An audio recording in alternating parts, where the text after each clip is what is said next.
नमस्कार दोस्तों, हमारे YouTube चैनल BHU एकेडमी में आप लोगों का बहुत बहुत स्वागत है। मैं Bhupesh Gupta class 10 NCERT book के क्वेश्चन सॉल्व कर रहा हूँ। 1.1 के कल 3 क्वेश्चन हमने कर लिया था, लगभग 2 क्वेश्चन कर लिए थे, अभी 3 क्वेश्चन बचे हैं। आज उनको हम अच्छे से सॉल्व करेंगे। क्लास 10 की ये तीसरी क्लास है। फर्स्ट क्लास में हमने वास्तविक संख्या के बारे में सीखा था। वास्तविक संख्या कितने प्रकार के होते हैं उनको अच्छे से सीखे थे। सेकेंड क्लास में एक्सरसाइज हमने सॉल्व किए थे। एक्सरसाइज 1.1 में कितने क्वेश्चन थे उनको हमने फर्स्ट ये वाला क्वेश्चन और ये इन दोनों क्वेश्चन को हम अच्छे से सॉल्व किए थे। रूल ऑफ डिविजिबिलिटी को समझ के, विभाज्यता के नियम को समझकर इन दोनों क्वेश्चन को हमने अच्छे से सॉल्व किया था। अब 3 क्वेश्चन आज हम ये टारगेट में लेंगे। आप लोगों को बताया गया था कि फर्स्ट 2 क्वेश्चन बता दिए गए हैं। अब सेकंड, थर्ड, फोर्थ और फिफ्थ इन तीनों क्वेश्चन को सॉल्व करने के लिए बताया गया था। कुछ स्टूडेंट किए होंगे, जो नहीं किए होंगे तो हमारे साथ आइए। विभाज्यता का नियम, रूल ऑफ डिविजिबिलिटी किस। अब ये क्वेश्चन पहले पूछ क्या रहा है? ये क्वेश्चन पूछ रहा है कि इन संख्याओं का पहले आप फैक्टराइजेशन निकालिए, गुणनखंड निकालिए, फिर उन गुणनखंडों को गुणनफल के रूप में लिखिए।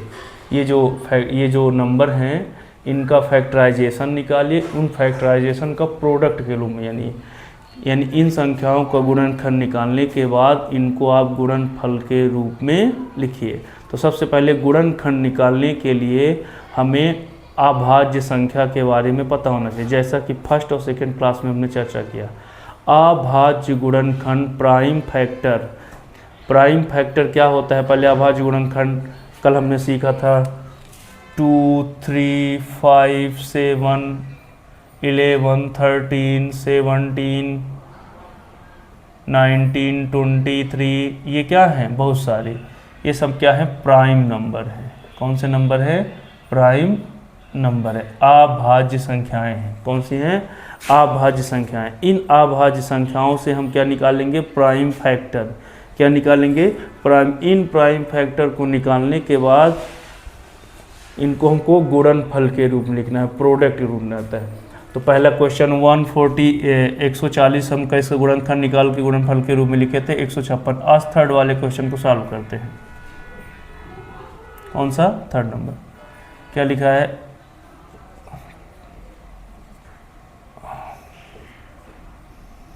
3825। कितना है? 3825। पहले इसको हम गुणनखंड निकालने को करेंगे। निकालिए। सबसे पहले कौन सी संख्या से काटा जाता है? 2 से। किससे काटा जाता है? 2 से। रूल ऑफ डिविजिबिलिटी आप लोगों को कल बताया गया था कि कोई संख्या 2 से कब रूल ऑफ डिविजिबिलिटी, विभाज्यता का नियम, 2 से कोई संख्या कब कटती है, 3 से कब कटती है, 5 से कब कटती है, 7 और 11। इन सारी संख्याओं से हमें क्या करना है? काटना है।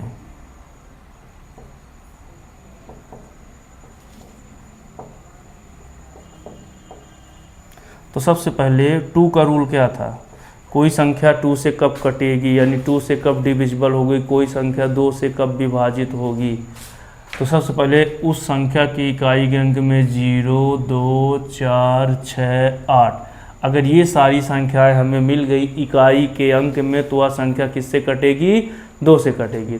आप इस संख्या को देखिए, 3825 को, 3825 को, क्या इसके इकाई के अंक में कितना है? 5 है। इसके वंश में क्या है? इस नंबर के वंश में कितना है? 5 है। तो क्या इस वाले 2 वाले रूल में आया? 0, 2, 4, 6, 8, जबकि इसमें 5 है। क्या यहाँ पे कहीं पे 5 है? नहीं है, इसलिए यह संख्या 2 से नहीं कटेगी। यह संख्या 2 से नहीं कटेगी।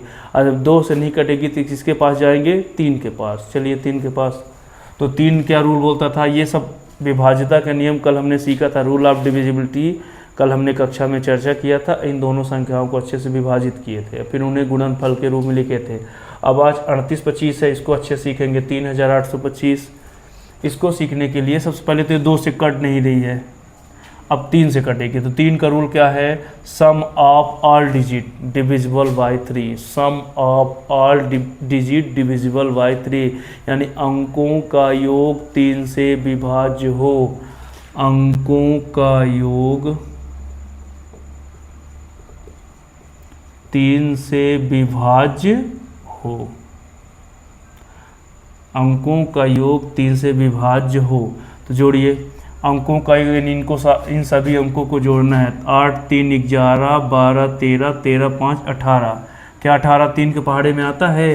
अंकों का योग 3 से विभाज्य हो, तो जब इन अंकों का योग किया गया, योग यानी जोड़, जब इनको जोड़ किया गया तो क्या इनका जो ऐड है 18 आया, क्या 18 क्या 18 3 के पहाड़े में आता है? 3 छक्का 18 बिल्कुल आता है, यानी ये संख्या 3 से कटेगी। ये 3 के रूल में क्या हो गई? एक्टिव हो गई। 3 के रूल में क्या होगी? एक्टिव, क्योंकि इनके अंकों का योग 3 से विभाज्य है। जो बच्चे कक्षा को क्लास को अभी ज्वाइन कर रहे हैं वो फर्स्ट और सेकंड क्लास को ज़रूर देखें, क्योंकि फर्स्ट और सेकंड क्लास में बहुत सी छोटी बातें सीखे थे, तब थर्ड क्लास में बहुत सारी चीज़ें समझ में आ रही। तो कोई नया बच्चा अगर ज्वाइन किए हैं तो पहले फर्स्ट और सेकंड क्लास को ज्वाइन करें, फिर थर्ड में आएँ।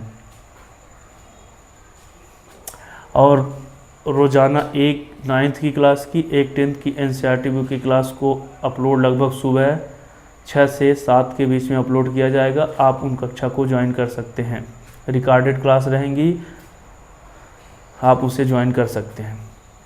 फिर 3 से, तो 3 से पहले इसको 3 से काटेंगे, 3 कम 3, अब 3 का पारा पढ़िए 8 से आगे न जाए, 3 दूनी 6, अब यहाँ पे कैरी कितना बचा? 2, कितना कैरी बचा? 2, अभी वाली 2 यहाँ पे आ गई। अब आप 3 का पहाड़ा पढ़िए 22 से आगे न जाए, तो 3 सत्ते 21, कितना है? 3 सत्ते 21, फिर 1 बच गया, 1 बचा तो ये वाला 5 आ गया, 3 पचे 15। क्या ये इस बात समझ में आ रही है? 3 का टेबल करिए 3 से अब न जाए, 3 1 जा 3, फिर 3 का टेबल करिए कि 8 से अब न जाए, यानी 8 से अधिक न जाए, तो 3 दूनी 6, कितना बचा? 2 बच गया, कितना बचा? 2, ये वाला 2 हो गया तो कितना हो गया? 22। अब 3 का टेबल करना है, 22 से अब न जाए, 3 सत्ते 3 7 जा 21, 3 सत्ते 21, फिर 1 कैरी बचा, ये 5, 3 पचे 15। फिर हम चेक करेंगे, अब 2 से तो कटेगी नहीं, क्योंकि 3 से कट गई। बड़ी संख्या से कोई संख्या कट जाती है तो फिर छोटी संख्याओं से नहीं कटती, तो हम किसके 3 से चेक, फिर से 3 से चेक करेंगे। तो 7 5 12 13 14 15, क्या इनके अंकों का योग सम ऑफ ऑल डिजिट, अंकों का योग क्या 3 से विभाज्य है? 7 5 12 13 14 15, तो 15 3 के पहाड़े में आता है, 3 पचे 15, कितना? 3 पचे 15, तो ये संख्या 3 से भी कटेगी। अब 3 का टेबल करिए कि 12 से अधिक न जाए, तो 3 चौको 12, 3 चौको 12। अब 3 का टेबल करिए 7 से अब न जाए, 3 का पहाड़ा 7 से अधिक न जाए, तो 3 दूनी 6, कितना बचा कैरी? 1, ये 5, तो 3 पचे 15, ये 3 से भी कट गई।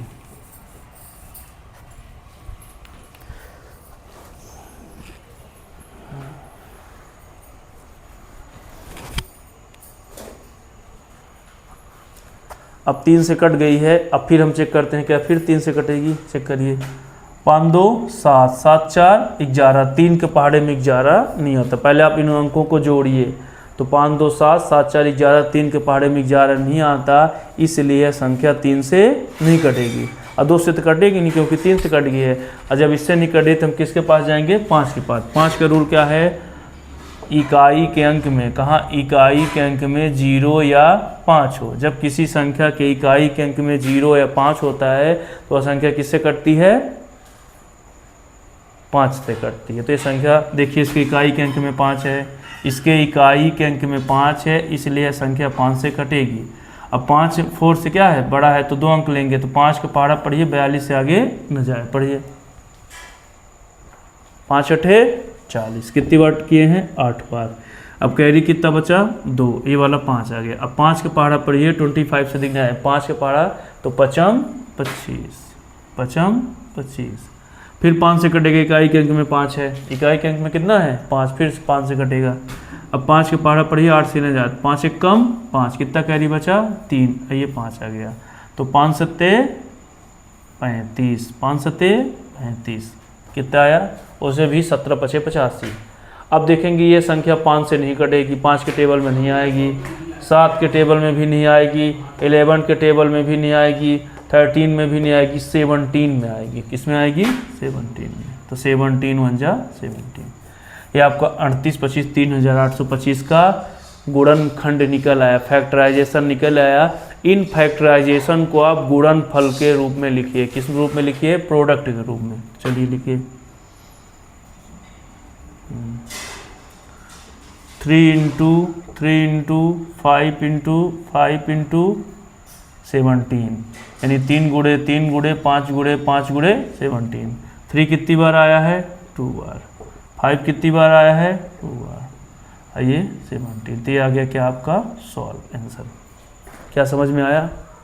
सिंपल है, बस आपको रूल ऑफ डिविजिबिलिटी सीखना है, यानी विभाज्यता का नियम जब बनेगा तभी ये संख्याएं हम काट सकते हैं। तो पहले आप इस नियम को अच्छे से समझने की कोशिश करिए, जब ये नियम समझ में आ जाए तब ये संख्या आप काटने को कोशिश करिए।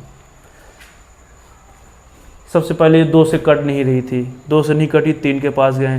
3 क्या बोलता था कि अंकों का योग 3 से कट जाए, तो अंकों का योग यहाँ पे 18 आया था, 3 से कट गया। फिर नीचे वाली संख्या 3 से कट गया, जब 3 से नहीं कटी तो किससे काटे हैं? 5 से। फिर 5 से कटी, फिर 5 से 17 अगर 17 स्वयं से कटेगा, क्योंकि प्राइम नंबर है। 17 क्या है? प्राइम नंबर है। अब हम 5005 को काटने की कोशिश करेंगे। कौन सा नंबर है ये? थर्ड हो गया। फोर्थ नंबर कौन सा नंबर? फोर्थ। कितना है? 5005, 5005। चलिए यही सारे रूल लगेंगे। पहले 2 से चेक करेंगे, 2 से नहीं कटेगा 3 के पास जाएंगे, 3 से नहीं कटेगा 5, फिर 7 11 13 17 19 23, बहुत सारे चेक करते जाएंगे। तो सबसे पहले किससे चेक करेंगे? सबसे छोटी संख्या। सबसे छोटी संख्या कौन सी है? 2। कौन है? 2। तो 2 का रूल क्या है कि इकाई के वंश में 0 2 4 6 8 आए। क्या इसके वंश में 0 2 4 6 8 है? नहीं है, यानी 2 से नहीं कटेगा। 2 यहाँ पे फेल हो गया। 2 क्या हो गया? फेल हो गया। और जब 2 से नहीं कटेगा तो किसके पास जाएंगे? 3 के पास। तो 3 कहाँ है? देखिए 3 कहाँ है? 3 क्या कहता है? अंकों का योग 3 से विभाज्य हो। अंकों का योग 3 से विभाज्य हो। चेक करिए 5 5 10, 0 जोड़ेंगे कोई फर्क पड़ेगा नहीं। 5 दूनी 10, क्या 3 के पहाड़े में 10 आता है? 3 तिकाई 9 3 चौक 12 नहीं आता, तो इसीलिए संख्या 3 से भी नहीं कटेगी। 3 भी फेल हो गया। और जब 3 फेल हो गया किसके पास जाएंगे? 5 के पास। तो 5 क्या कहता है? इकाई के अंक में 0 या 5 हो। इकाई के अंक में 0 या 5 हो। तो चेक करिए, देखिए इकाई के अंक में 0 5 है, तो इकाई के अंक में क्या है? 5, यानी संख्या 5 से कटेगी। 5 पास हो गया। चलिए काटिए। 5 एक कम 5, अब भाग नहीं जा रहा है तो 0 आ गया। ये भी भाग नहीं जा रहा है, 0 आ गया। फिर 5 एक कम 5, ठीक, यानी यह संख्या 5 से कट गया। फिर से चेक करिए क्या 5 से कटेगी? इसके इकाई के अंक में 1 आ गया, जबकि रूल में 0 5 है, इसलिए 5 भी अब दूसरी बार फेल हो गया। और जब 5 फेल हो गया किसके पास जाएंगे? 7 के पास। अब 7 का रूल क्या कहता है? कल हम बताए थे 7 का रूल क्या बोलता है कि इकाई के अंक में 2 का गुणा करिए। इकाई में 2 का गुणा, तो इकाई के अंक में कितना है? 1 है। कितना है? तो 1 में 2 का गुणा करिए और शेष संख्या से क्या कर दीजिए? घटा दीजिए।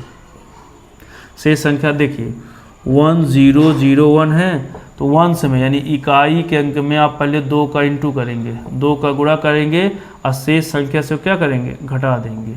तो 100 माइनस 2 कितना हुआ? 98। कितना हुआ? 100 में 2 गया 98। क्या 98 7 से विभाजित है? 14 सते 98, इसलिए संख्या 7 से कटेगी। 7 का रूल क्या है? वंश में 2 का इंटू करिए और शेष संख्या से घटा दीजिए। घटाने के बाद 7 के टेबल में आते, 14 सते 98 7 के पहाड़े में आते। अगर इसको आप रूल के हिसाब से समझेंगे तो शेष संख्या में, किसमें? शेष संख्या में क्या करेंगे? 2 का गुणा करेंगे इकाई के अंक से। कहाँ से? इकाई के अंक से। अंक से गुणा करने के बाद 7 से विभाज्य हो। क्या हो? 7 से विभाज्य हो। 7 से विभाज्य हो, ठीक है। तो चेक करिए 7 से विभाज्य हो। तो चलिए 7 से काटिए। 7 का पहाड़ा पढ़िए, 10 से आगे न जाए। 7 एक कम 7, कितना कैरी बचा 3, कितना कैरी बचा 3, फिर यहाँ पे 0 ले लेंगे, क्या ले लेंगे 0, फिर 7 का पहाड़ा पड़िए 30 से आगे न जाए, 7 चौक 28, 7 चौक 28, 2 बच गया, ये वाला कैरी आ गया, तो 7 त्रिक 21। फिर एक बार समझिए, 7 का पहाड़ा पड़िए 10 से आगे न जाए, तो 7 एक कम 7, कितना बचा 3, ये वाला 0 आ गया, 7 चौक 28, कितना बचा 2, 28 से 2 बचा 1, तो 7 त्रिक 21। ठीक, फिर 7 से काटेंगे, फिर चेक करेंगे 7 से कटता है, तो 7 दूनी 14, फिर 7 से नहीं कटेगा, क्या 7 से कटेगा, 5 पंजा 5, 0 0, 5 पंजा 5, तो 7 एक कम 7, बचा कितना 3, तो 7 चौक 28, फिर कितना बचा 2, 7 त्रिक 21। अब क्या है, संख्या 7 से कटेगी, 3 दूनी 6, 14 में 6 7 ही 7 से नहीं कटेगी, 7 से नहीं कटेगी तो किससे चेक करेंगे, 11 से चेक करेंगे, किससे चेक करेंगे, तो 11 रूल क्या कहता है, 11 को आप डायरेक्ट भी चेक कर सकते हैं, 11 एक कम 11, कितना बचा 3, कितना बचा 3, 11 तिहाई 33, 11 तिहाई 33, और 11 एक कम 11, 3 बचा, तो 3 ये वाला मिल गया, तो 11 तिहाई 33। अब ये 13 किससे कटेगा, 13 से, 13 एक कम 13, ये आ गया, तो इसका फैक्टराइजेशन क्या आया, 5 × 7 × 11 × 13, क्या गया 5005 का क्या अभाज्य गुणनखंड का गुणनफल, अभाज्य गुणनखंड का गुणनफल। अब थोड़ा आप 11 के रूल को समझने की कोशिश करिए। 11 का रूल क्या होता है, सम ऑफ इवन नंबर, सम संख्या का योग, या विषम भी ले सकते हैं, पहले सम विषम कुछ भी ले सकते हैं, विषम संख्या का योग माइनस सम संख्या का योग, सम संख्या का योग, और जब वो बचे तो 0 या 11, क्या हो 0 या 11, तो सम संख्या देखिए 1 और 3, तो 1 3 कितना हुआ, 4 में 4 गए 0, तो यह संख्या भी इससे कट गई। अब लास्ट वाली कौन सी, लास्ट वाले में क्या देखिए, 5th नंबर में 74 29, कितना है 74 29, 7429 कितना है, इस संख्या को यहाँ पे करते हैं, 5th नंबर 7429, इसको हम सॉल्व करने की कोशिश करते हैं, 7429, चलिए सबसे पहले चेक करिए क्या 2 से कटेगी, इसके इकाई के अंक में कितना है, इसके वंश में 9 है, यहाँ 9 नहीं है, तो 2 क्या हो गया, फैल हो गया। अब चेक करिए क्या संख्या 2 से नहीं कटेगी, तो इससे काटेंगे 3 से, किससे काटेंगे 3 से, 3 क्या कहता है, अंकों का योग 3 से विभाज्य हो, चेक करिए 9 2 11, 11 4 15, 15 7 22, क्या 3 के पहाड़े में 22 आता है, नहीं आता है, 3 7 21, इसलिए संख्या 3 से भी नहीं कटेगी, 3 भी पे क्या हो गया, फैल हो गया। और जब 3 फैल हो गए तो किसके पास जाएंगे, 5 के पास, 5 कहाँ गया, 5 क्या बोलता है, यदि किसी संख्या की इकाई के अंक में 0 या 5 होता है वो 5 से कटेगी, तो इसके इकाई के अंक में 9 है, 5 भी फैल हो गया।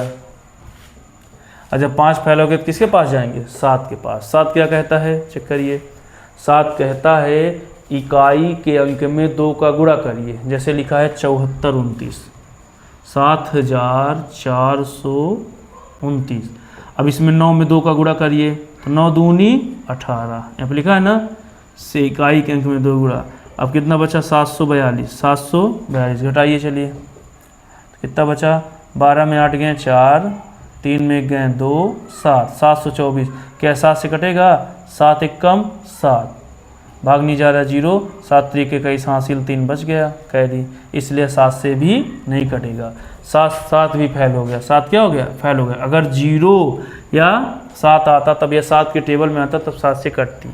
फिर 11 के पास चलते हैं, किसके पास चलते हैं, 11 क्या कहता है, विषम स्थानों का योग माइनस सम स्थानों का योग, तो विषम स्थान पे कौन कौन है देखिए, फर्स्ट सेकेंड, 7 2 9, 9 4 13, 13 में 9 गए 4, नहीं आ रहा है, जबकि 0 11 चाहिए, इसलिए है किससे, 11 से भी नहीं कटेगी। और जब 11 से नहीं कटेगी तो इससे चेक करेंगे 13 से, 13 से आप डायरेक्ट चेक कर सकते हैं, 13 का पहाड़ा पढ़िए 74 से अधिक न जाए, 13 पचे 65, कितना बचा 9, कितना बचा 9, तो 2 उत्तर आया। तो 13 का पहाड़ा पढ़िए 92 से 13 सत्ते 95, 1 बचा तो 19, 13 से भी नहीं कटेगा, हासिल बच जा रहा है। और जब 13 से नहीं कटेगा तो किसके पास जाएंगे, 13 से नहीं कटेगा तो किसके पास जाएंगे 17 के पास, किसके पास जाएंगे 17, तो 17 से चेक करिए कट रहा है, ये देखिए क्रम से जा रहे हैं 13 17 19 23, तो 17 से चेक करिए। तो 17 का पहाड़ा पढ़िए 74 से आगे न जाए, 17 3 51, 17 चौको 68, कितना बचा 6 और 2, फिर 6 2 यानी 62, 17 3 51, 11 बचा, 17 ने 119 यानी 17 से कटेगा। देखिए 2 फैल हो गया, 3 फैल हुआ, 5 फैल हुआ, 7 फैल हुआ, 11 13 जाके किससे कट रहा है 17 से। देखिए गणित कितनी रोचक है। तो 17 से इसको काटिए। अब 17 का पहाड़ा पढ़िए 74 से आगे न जाए, 17 चौको 68, कितना है 17 चौको 68, बचा कितना 4 2 6, ये वाला 2। अब 17 का पहाड़ा पढ़िए 62 से आगे न जाए, 17 3 51, 17 चौको 68, तो 17 3 51 जाना, कितना जाना है 17 3 51, कैरी कितना बचा 11, कितना बचा 11, ये वाला 9। अब 17 का पहाड़ा पढ़िए 119 से आगे न जाए, तो 17 सत्ते 119, 17 सत्ते 119। अब चेक करिए क्या 17 से कटेगा, 17 दूनी 34, 11 बचा 117, नहीं कटेगा। और जब 17 से नहीं कटेगा तो किसके पास जाएंगे, 17 से नहीं कटेगा तो किसके पास जाएंगे 19 के पास जाएंगे। 19 के कोई रूल स्पेशल नहीं होते हैं, इनको आप डायरेक्ट काट के पता करेंगे, जैसे छोटी छोटी संख्या का रूल से पकड़ लेते हैं, लेकिन जैसे ही 11 के बाद जाएंगे तो वहाँ पे रूल काम नहीं करेगा, आपको डायरेक्ट चेक करना पड़ेगा। चलिए चेक करिए 19 से, 19 के पार पे 43 से जाए तो 19 दूना 38, कितना बचा 19 दूना 38, कितना बचा 5 बचा 57, तो 19 ત્યાં 57, देखिए 19 से कट गया, 19 से क्या हो गया कट गया, 19 दूना 38 बचा कितना 5 और ये 7 बचा 57, तो 19 ત્યાં 57। अब 23 को कोई नहीं काट सकता, 23 स्वयं से कटेगा, 23 से कम 23, तो इसका कितना आया 74, 29 का कितना आया 17 इंटू 19 इंटू 23, यानी 17 गुणे 19 गुणे 15, ये आ गया आंसर। तो आज की क्लास में हमने 3 क्वेश्चन को सॉल्व किया है। ये 3825, 5005 और 17,429, इनका फैक्टराइजेशन निकाले हैं। क्या निकाले हैं फैक्टराइजेशन। उन फैक्टराइजेशन को प्रोडक्ट के रूप में लिखे हैं, यानी कहने का मतलब अभाज्य गुणनखंड के गुणनफल के रूप में लिखे हैं। अभाज्य गुणनखंड को गुणनफल के रूप में लिखे हैं। इसको सीखने के लिए पहले आपको रूल ऑफ डिविजिबिलिटी आना चाहिए। क्या आना चाहिए रूल ऑफ डिविजिबिलिटी, यानी विभाज्यता का नियम पता होना चाहिए। तो पहले आप विभाज्यता के नियम को अच्छे से पढ़ेंगे, फिर इन क्वेश्चन को सॉल्व करने को कोशिश करेंगे। सबसे पहले आप एक एनसीईआरटी बुक ले लीजिए। एनसीईआरटी बुक में आप एक्सरसाइज फर्स्ट पॉइंट फर्स्ट में कितने क्वेश्चन थे 5 क्वेश्चन थे। इन 5 को हमने 2 क्वेश्चन को सेकंड क्लास में किए थे, आज थर्ड क्लास थी, थर्ड क्लास में इसको सॉल्व किए हैं। अब जो इसका दूसरा नंबर क्वेश्चन है एक्सरसाइज 1.1 का, उसमें हम निकालेंगे एलसीएम और HCF, highest common factor. HCF का मतलब हाईएस्ट कॉमन फैक्टर और एलसीएम का मतलब लोवेस्ट कॉमन मल्टीपल, यानी लघुत्तम समापवर्त महत्तम समापवर्त। अगली कक्षा में हम एलसीएम और एचसीएफ निकालना सीखेंगे। इस वाले प्रश्नावली में हमने गुणनखंड निकालना सीखे हैं। और जब आपसे गुणनखंड आएगा, फैक्टराइजेशन निकालते आएगा, रूल ऑफ डिविजिबिलिटी बनेगी तो गुणनखंड निकालते बनेगा। और जब आपसे गुणनखंड निकालते बनेगा तब आपसे एचसीएफ बनेगा, एचसीएफ के बाद आपसे एलसीएम बनेगा। तो सबसे पहले आप क्या करेंगे, पहले आप इन रूल ऑफ डिविजिबिलिटी विभाज्यता के नियम को अच्छे समझेंगे। समझने के बाद आप गुणनखंड को अच्छे से निकालेंगे, फिर एलसीएम एचसीएफ में नेक्स्ट क्लास में चलेंगे। तो आज की क्लास यहीं पे कंप्लीट होती है। चलिए मिलते हैं अगले क्लास में, क्लास नंबर 4 नेक्स्ट डे। नमस्ते।